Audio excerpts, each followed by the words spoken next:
Well, we've seen another really resounding defeat for the anti abortion crowd. The Supreme Court yesterday said that no, you can't require in Louisiana doctors who perform abortions to have admitting privileges at area hospitals, that this effectively violates Roe v. Wade, which is the precedent of note, and thus reminds us why this question of Roe v. Wade comes up so often when new potential Supreme Court justices are being vetted and questioned. And what is particularly interesting about this decision is that it was a 5-4 decision where the five, the majority, was made up of the four more liberal justices and Chief Justice John Roberts, a moderate conservative, certainly, no doubt about it. And we're going to talk more about Chief Justice John Roberts and his legacy and his sort of place within the Supreme Court on Thursday.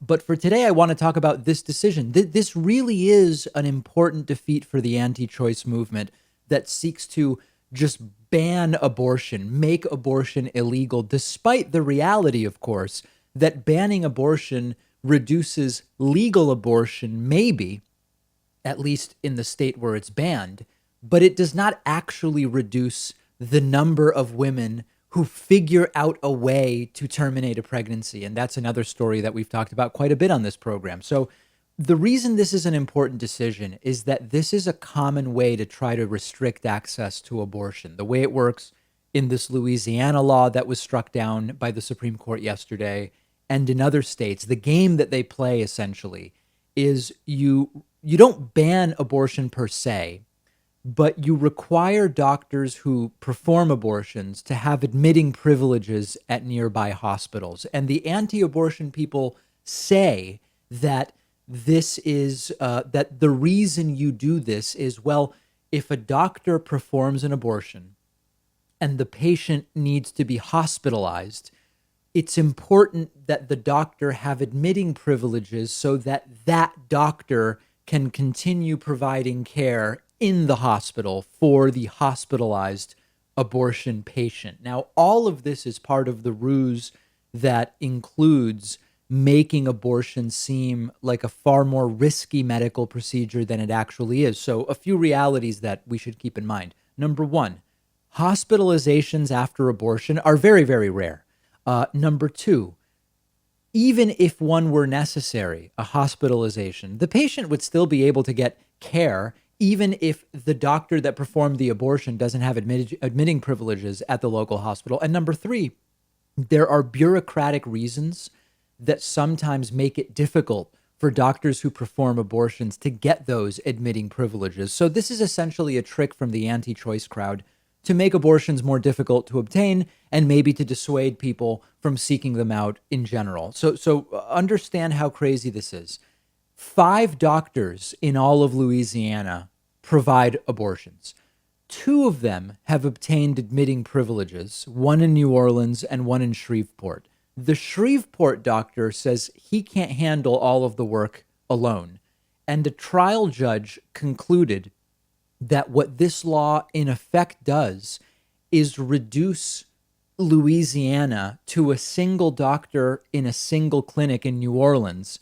And that is, in practice, a violation of Roe v. Wade. That is ultimately what the Supreme Court found, that the Roe v. Wade decision from 1973, which is the precedent for so much of the discussion about abortion today, would in practice be violated if this law requiring admitting privileges at local hospitals were to remain the law of the land. So this is relevant for a few different reasons. Number one, Chief Justice John Roberts, a George W. Bush appointee, previously favored abortion restrictions in two other abortion-related cases. We're going to talk more about him momentarily, but in this case, John Roberts coming over with the majority in defense of abortion rights. Number two, this is huge because everything is just going wrong for this administration. Donald Trump, as you may know, now claims to be against abortion.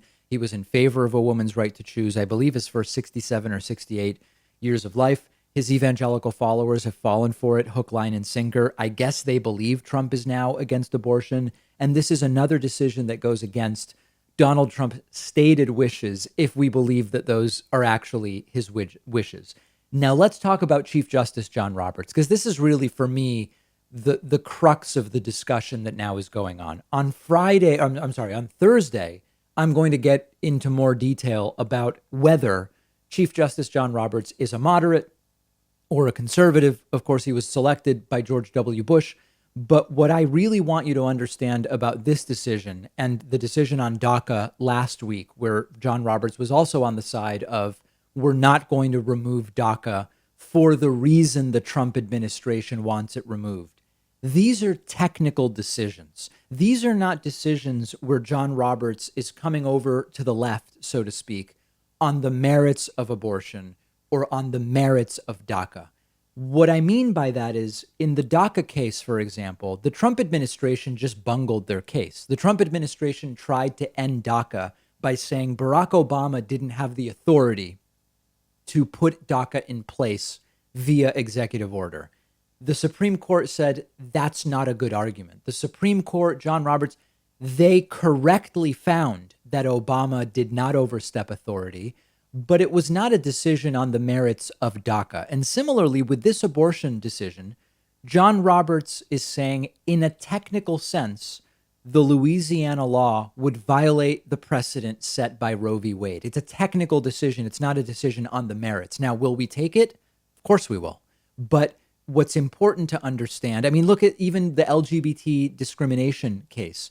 Roberts correctly identified, in a technical sense, if you allow an employer to discriminate on the basis of sexual orientation or gender identity, by definition, it is a discriminatory act on the basis of sex, which is banned. So what John Roberts did, it doesn't mean he made the wrong decisions. It means he is simply getting the technical question right. It shows us actually how insane the court is that these decisions were not 9-0. This decision on abortion should have been 9-0. The law that Louisiana wanted to pass on abortion obviously violates Roe v. Wade. It should have been a 9-0 decision. So the message here should not be, who cares about judges? We got the right decision anyway, even with Chief Justice John Roberts, who came over and joined the liberal majority. The decision should have been 9-0, and it shouldn't come down to one center-right justice deciding, oh, precedent matters. Precedent matters. That's why we need Joe Biden and not Donald Trump choosing more justices, because this should have been a 9-0 decision. And then on Thursday, we're going to talk a little bit more sort of about the political orientation of Chief Justice John Roberts and other justices on the court.